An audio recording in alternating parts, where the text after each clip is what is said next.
On the slopes above the Douro estuary, Porto is a historic mercantile city with business and trade written into its very name. The center is a World Heritage Site, and you'll be struck by how rich and varied this heritage can be. There are medieval walls, gleaming Baroque churches, the compact streets of the Ribeira district, the Romanesque cathedral, and that's just the beginning. Fortified port wine is still stored in warehouses on the south bank of the Douro, and if you track the river to the ocean you arrive at the stylish Foz do Douro district for beaches and hip restaurants. Let's explore the best things to do in Porto.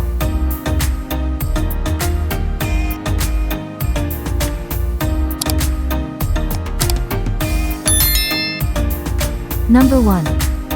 Cais da Ribeira.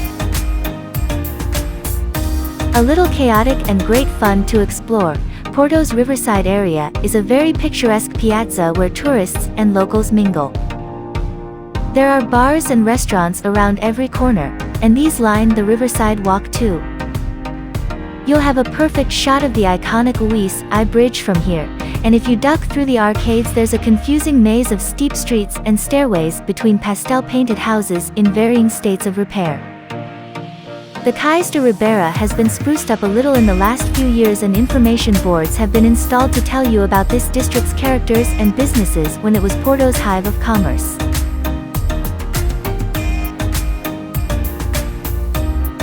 Number 2. Serralves Museum and Villa. In the west of Porto, there are several elements to Serralves that make such a great day out. First there's the Villa, Casa de Serralves, a graceful Art Deco property built between 1925 and 1944, and with designers like Charles Siclis and René Lalique recruited to craft the interiors. The villa looks out on sumptuous terraced grounds with tree-lined avenues, topiaries, regimented lawns and pergolas. Then on the other side of the park is the Contemporary Art Museum, which opened in 1999 for high-profile temporary exhibitions.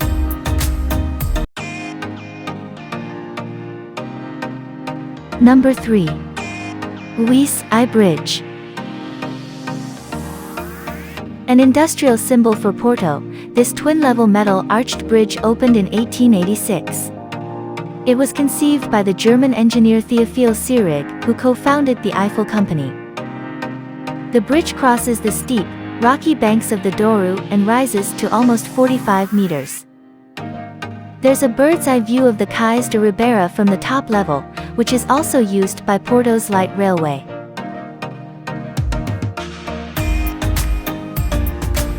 Number 4. Clérigos Church. The 75.6-meter high tower of this Baroque church can be spotted from most parts of Porto and was the tallest building in the country when it was completed. It's a beautiful monument, with delicate carvings all the way up and a clock so high you need to take few steps back to be able to read it properly.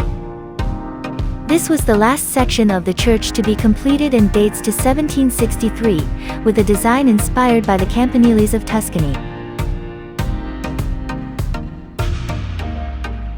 Number 5. Praça da Liberdade. The grand open spaces of this square and boulevard in Santo Ildefonso feel a world away from the narrow streets of the Cais da Ribeira.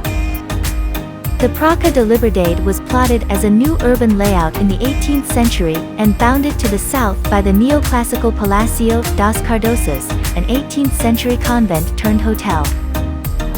There's an equestrian statue of Pedro I of Brazil, remembered as a democratic reformer.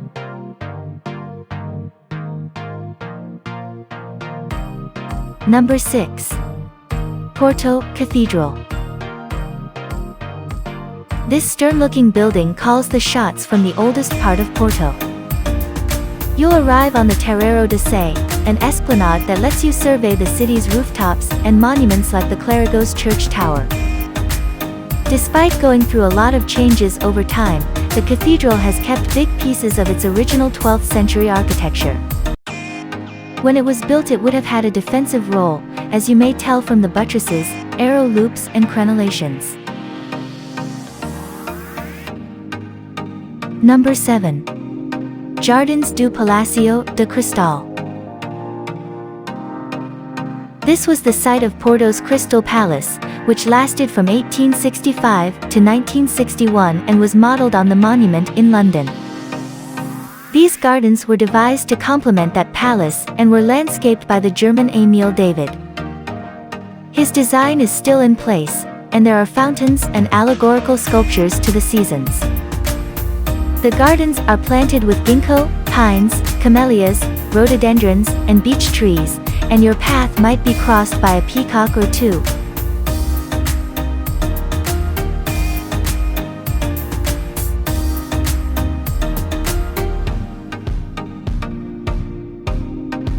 Number 8.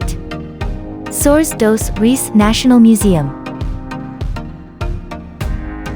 This museum was founded in 1833 as an exhibition of religious art confiscated from Portuguese convents.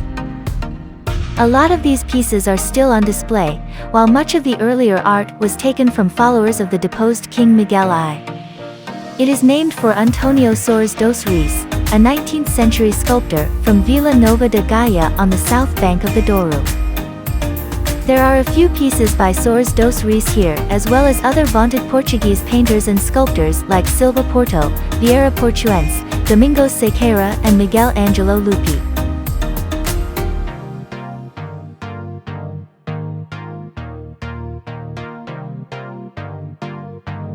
Number 9.